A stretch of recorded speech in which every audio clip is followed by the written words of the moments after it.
The views and opinions expressed on any program are those of the producers and/or the persons appearing on the program and do not necessarily reflect the views and opinions of FRC Media, Bristol Community College, or the City of Fall River.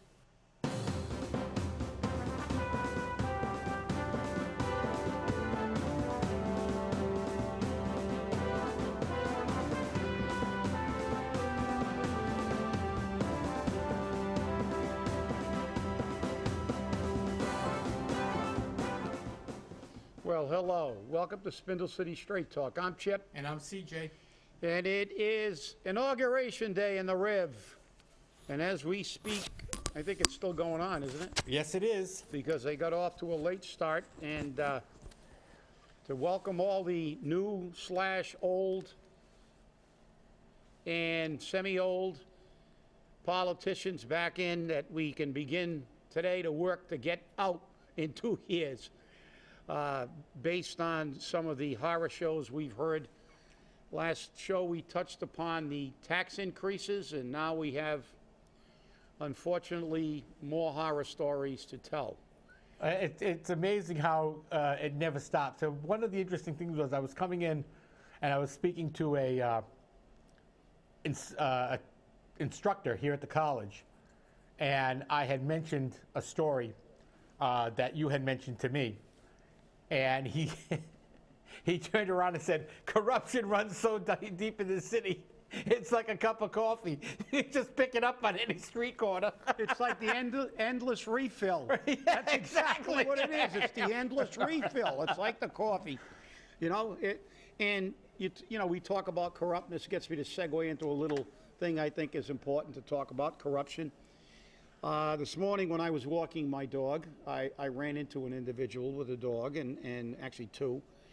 And then one individual walked away, and we began to talk a little bit about, dogs and things. And then she said, "Oh, I'm going to go to the gym after this." And so I asked her what gym she worked out in and stuff. And so I mentioned the Y deal that the city had negotiated for a good rate, and she talked about how the Y is really a nice place, but it's pretty expensive. And then she got into, well, how did we get the deal? And I said, well, we negotiated for the entire city. There's a lot of city employees, so volume, I assume, was one of the precipitators in the negotiation. They're looking at a lot of employees, if they can get a lot of members. So then she mentioned, oh, you work for the city. She interviewed for a position in Fall River, she said, and received and was hired. And then after she was hired, she was told that $15,000 had to come off the top of her salary. We didn't get into specifics. I mean, I really don't. We were walking dogs, and she had to go to the gym, and I had to come back, get home and get ready for the show. But that opens up the corruption Pandora's box. We know what Jazel did with Jen Andrade. Has this been a common occurrence for hires in Fall River? Maybe the FBI should be checking into this, because, I mean, this individual, I really don't know her at all. I mean, we were just, we were being cordial to each other as we were walking our dogs, and we were talking, and conversation kind of meandered, and this thing came out of left field. She just said, "Yeah, I took the job." I said, "Well, congratulations." She said, "No, I didn't, but I ended up not taking it." I said, "Why?" She said, "Because they called me and said, look, $15,000 comes off the top of your salary." So, boy, did that bring back some memories of what Jen Andrade said, correct? Isn't it interesting how people don't know us, but they know who to go to? Well, I don't think she knew that. I don't think she knew either, but I'm just saying it's amazing how they just flock to us. We're like magnets. Well, that's the thing. When you talk in general conversations and we talk about the corruption in this city, it is so pervasive and so ingrained and deep and woven into the fabric that it's going to take a while. And it's going to take some serious changes in government, in my opinion. I mean, it looks like the people who were there, and most of them are back, They've allowed this to happen. I don't see, as I said, they won't even clean up their own house. They didn't try to get the money back from Steve Camara. They didn't throw him out of the council, even though he was elected under false pretenses. They allowed Jaisdell to collect money after he extorted money from everybody and allowed him to collect a paycheck that he didn't deserve by statute. So forgive me if I'm not confident they're going to root out corruption in the rest of the city. And that's disturbing. And what's more disturbing is, to get back on a subject that I think we have to spend a lot of time on because it's going to be the basis of the revolt, I think. These incredible tax increases, and I know you touched on them, CJ. I touched on them. But it's ironic. We touched on them on Friday's show, and Friday I went to a wake, and it's gone on from there. When I left the show, I went down to the city hall to pay my water bill. Outrageous water bill. Outrageous water bill, which I always pay on the last day because I won't give my money one minute earlier than the date it's due. As a matter of fact, if I didn't want to be home by 4 o'clock or 5 o'clock, I'd be the last person to pay at the window on the due date. But I went down to pay my water bill, and when I did, I walked out and got in the elevator, and this was only less than an hour after our show was over. We wrapped up. And the guy walks into the elevator with, you can see his tax bill in his hand, and he's got another sheet, and he's like shaking his head. And he looks at me and he says, "I can't believe this," expletive, or a couple of expletives. And he looks, and like you said, they come up to us and they volunteer this stuff. And this is how we get a lot of our information. People talk, and we listen. And he said, "I can't believe it." He said, "Last year my taxes were $2,500. This year they're over $5,000. $5,000. They doubled. $2,500 more. That's more than $600 a quarter. Now we've also seen people that have had $200 a quarter, $300 plus a quarter. Now we see somebody with $600 a quarter. And I looked at him, I said, "You sure it wasn't a mistake?" He said, "No, I asked. They told me it was because my property had been undervalued for a long time, and I live in a good neighborhood, so I'm being penalized for living in a good neighborhood." Well, I guess Kathy Ann got away with it, but then she got a $20,000 pay raise, so she doesn't care. And that's one of the problems with the city council, because I mentioned this fact to the incoming mayor at the wake Friday. He was not yet the mayor. He is the mayor. He's not the incoming anymore. He's been sworn in, I believe. Yes, he has. So he is officially the mayor. He just started his inaugural address, as a matter of fact. And then I was told by the president of the city council, "Well, you know, they've been under-assessed for a long time." I said, "Yeah, Kathy's are under-assessed too. Vastly under-assessed. But you couldn't do this incrementally because you don't care about the people. You think everybody's got unlimited money." And this is what disturbs me. They're hammering people in a city that they seem to totally ignore the reality of Fall River. They all got money. Most of them live in the North End. And they make statements like, "I can't believe people can't afford a $10 trash pickup fee. I can't believe people can't afford this tax rate. I can't believe." Well, believe it.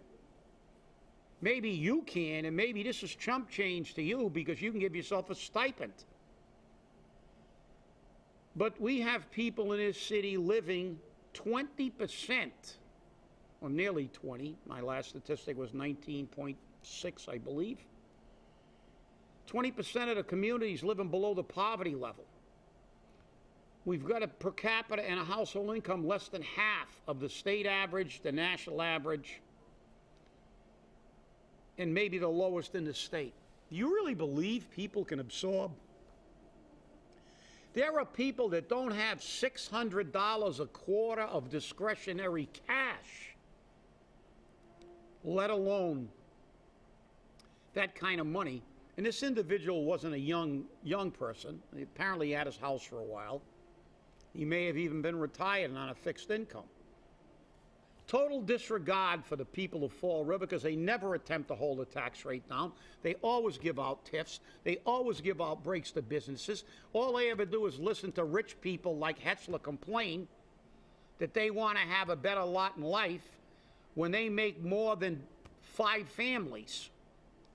So I am incensed over this. I am furious.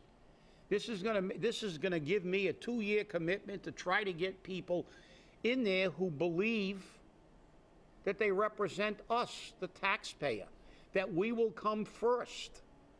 Not all the rich businessmen, not all the political hacks. So what are we going to do? Go ahead, see. I got some more later. But I'm sure you do. You know, you obviously read the Weekend Flush. Most people do. And I received several emails in regards to the Weekend Flush. And they all basically said the same thing. They said, you put that in the most simplistic view I have ever read. How come people in Fall River can't understand that? I mean, I did make it very simple, okay? Yeah, but apparently simple is not enough.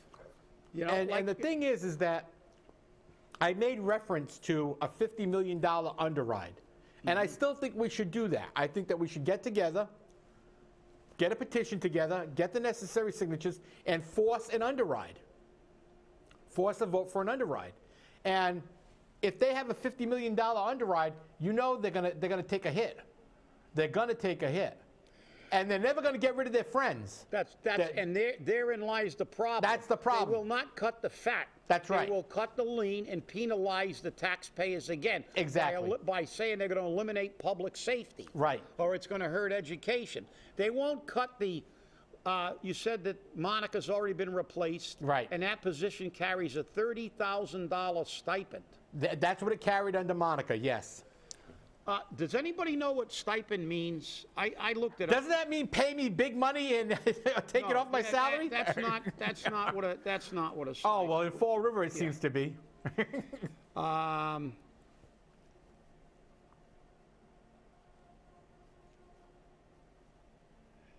Okay, let's get down to stipend. Webster's dictionary, right? Yeah, dictionary. Okay. Yeah, the dictionary is a regular fixed sum paid as a salary or an allowance. Okay, now here. A stipend is a predetermined amount of money that's paid to trainees, interns, and students to help offset expenses. Stipends are often provided to those who are ineligible to receive a regular salary in exchange for duties they perform. A stipend is generally lower than the salary. You don't get $30,000 stipends.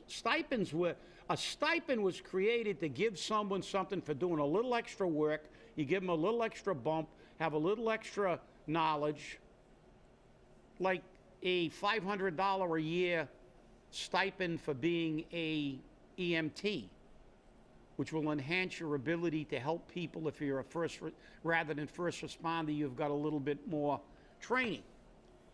So that's what a stipend was created for. $30,000 is more than the average per capita income. $6,000 more than the per capita income in the city of Fall River.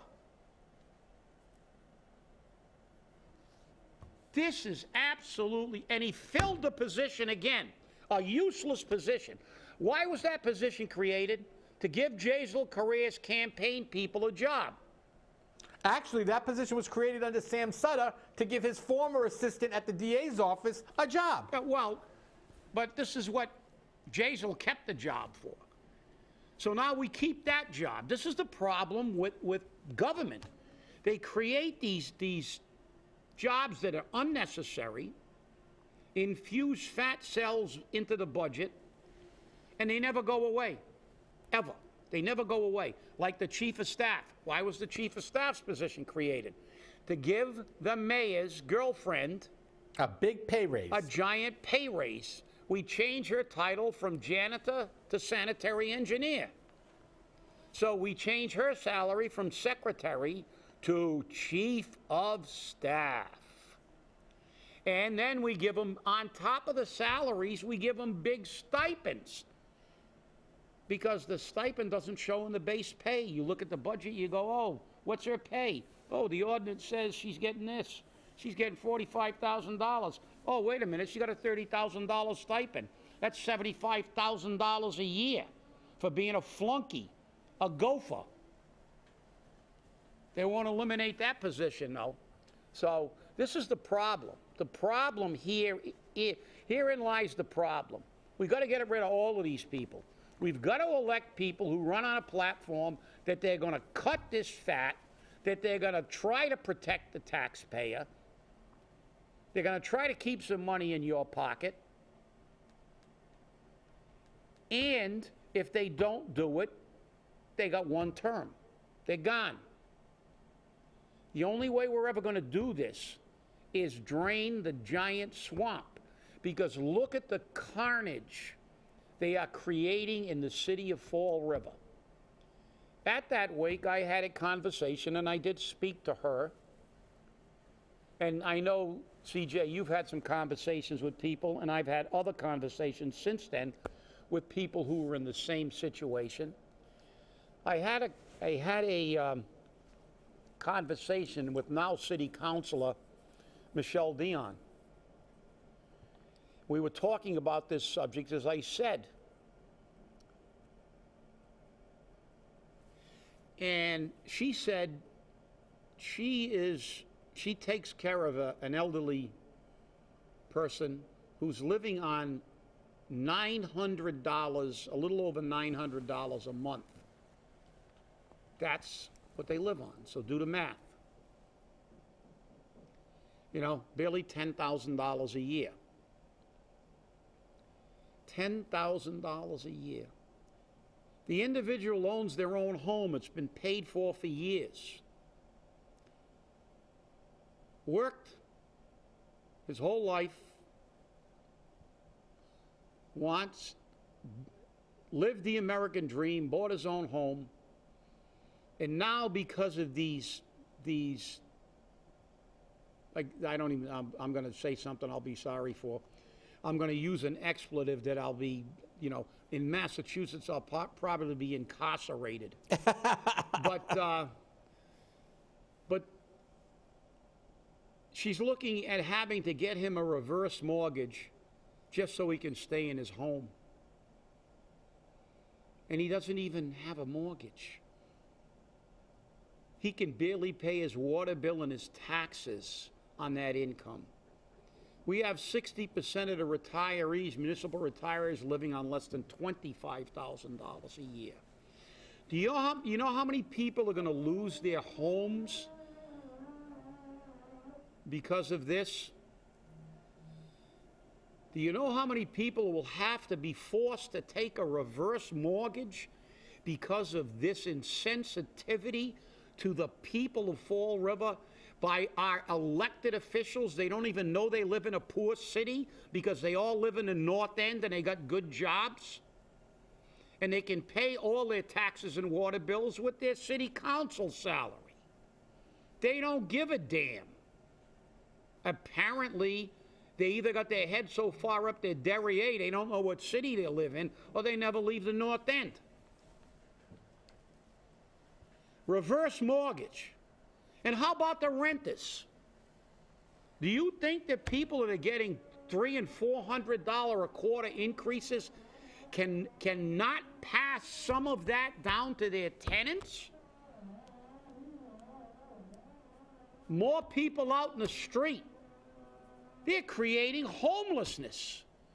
They're making people who are at the end of their life and worked all their life to buy a home have to look at the prospect of losing that home. I mean, I can't even start to tell you how much that pisses me off.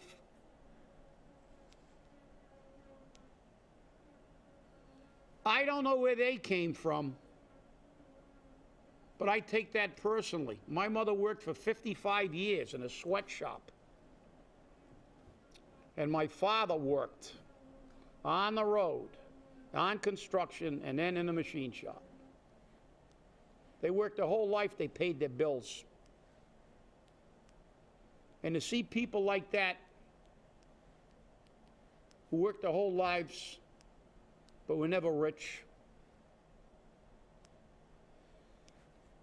have the end of their life be complicated by having to lose their house because of a city that will not control its spending, that will give political hacks and friends $75,000 a year jobs and $30,000 stipends. We gotta get rid of these people. It is incumbent for us to get rid of these people. And let's hope we begin to reach. I will be posting a letter on CAG by the weekend. And I know CJ already has. Citizens Alliance for Accountability in Government. We will be recruiting people who care about the taxpayer. As I said, Michelle Dion gave me permission to use her name. And she appreciates what's happening to the taxpayer because she sees it firsthand with that individual. She posted this morning or last night about today being the start of a new term, and you know she wants to work for the people. She wants to represent the people, and I hope that's true. I hope that's true because we've heard stories before. I'm not saying that she's not, genuine when she says this. But we've heard this before. We've heard it before from many people, and it never happens.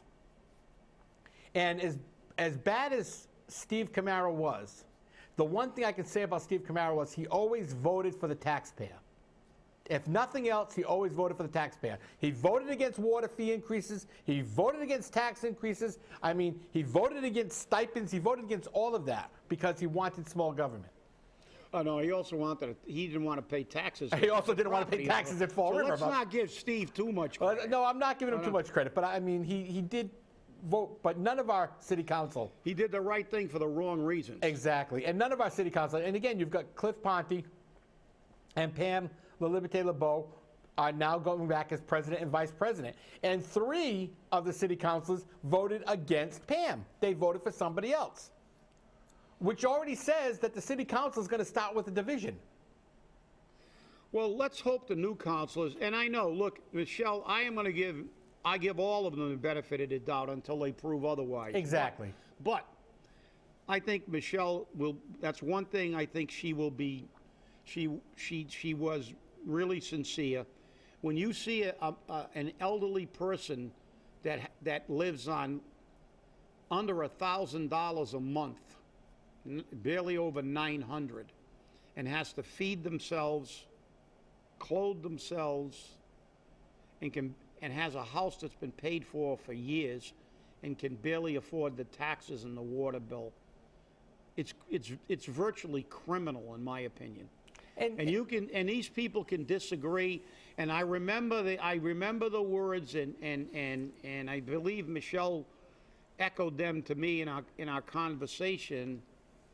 And I think I got a mental block because I know who it is and I forgot her name. But she got in front of the council and said, "Well, if you can't afford it, just move out of Fall River." Do you remember that? I do remember that. Yeah, I remember that comment.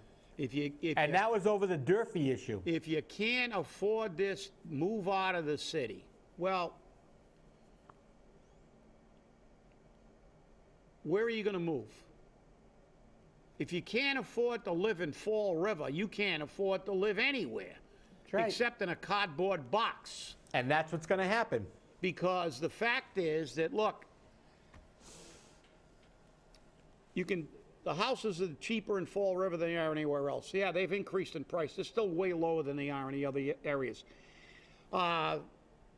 Food is, there's a lot of low cost places to shop, low cost places to dollar stores. That's why Fall River's got the economy it's got. Dollar stores and pizza joints and Chinese food. One of the, yeah, but probably living is cheaper here, but now paying your rent and paying your taxes, where are these people? And for somebody to get up there, between her and the superintendent of schools, go to Russia. Right. Like, I go to Russia and get out of town if you can't afford it. Well, really? I think they're both Christians. Doesn't say much for their Christian ethic. So, forgive me if you don't have any sympathy. I don't have any sympathy for you.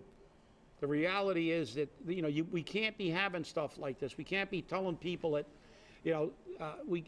people on fixed incomes, people who spent their entire life in the city of Fall River, we're gonna make them get, if they get lucky enough to get a reverse mortgage, to end their lives being mortgaged, giving up their homes to the bank, to a mortgage company, yep, to be able to live and die in their own home. That's sad. That's tragic. And these same people have to decide whether to buy food or medicine. That's right. And with these high taxes, some property owners have to make a decision on, do they pay their taxes or do they make the necessary improvements to their property? Not elective, I mean necessary. You got to do electrical systems, you got gas, water pipes, you got all of this, new roofs. How can you do it if you can't afford the taxes? Yeah, and as you said, not only is this the homeowner issue for the people on low and fixed incomes, but it's also a tenant issue. That's right. Because the tenants are blaming the landlords, and it's not the landlord's fault. It's your fault. You voted these people in. You need to understand that. You voted them in. Yeah, and every single city councilor's phone should be lighting up over the next week or two before they get in. This is insane. I saw the doubled from 2,500 to over 5,000. That's an additional, not $600 a quarter. That's $600 in addition to his previous payment. And like I said, mine went up $300 and some odd dollars a quarter. Yeah. So, and they expect, and your tenants expect you to eat that. Yeah. I mean, that's... And and I've been keeping my rents as low as possible for them. And I have one tenant who's already having problems paying the rent, and I'm going to have to ask him to leave because if he doesn't pay the rent on time, because I can't wait until the 15th or 20th of the month, my bills are due on the 1st of the month. If he's going to be dragging it out to the 15th or the 20th of the month, or worse yet, to the next month, I have to ask him to leave because I can't exist that way. And you're right. And I know people who are very, very good property owners. They own multiple properties in the city of Fall River. They maintain their property very well. They're really concerned with their tenants. But they have to raise their rents too. I mean, there's no consideration. We're gonna end up, and what happens? Who suffers? The homeowners, the tenants, the landlords, because what happens when you evict somebody? They stop paying their rent. Right. Then it takes you a year to get them out of the place, 6 months or a year. So now we've got disputes between landlords and tenants that wasn't really caused by the landlord, who has always been a good landlord, because of our maniac government that never stops spending and never stops giving their friends $30,000 stipends in jobs that are totally meaningless. Cut the fat, cut the politician. I agree. Hey, it's a new year. Let's see what happens with this new mayor and new city council and new school committee. Will the fat keep pouring out of government center? Stay tuned and find out. Hey, everybody, stay angry and get a hold of CAG. Let us know that you're interested in helping out, and let us know that you want a change in government. It's time for a revolution. Come join the taxpayer revolt. That's it. Have a great day, and we'll see you on Wednesday.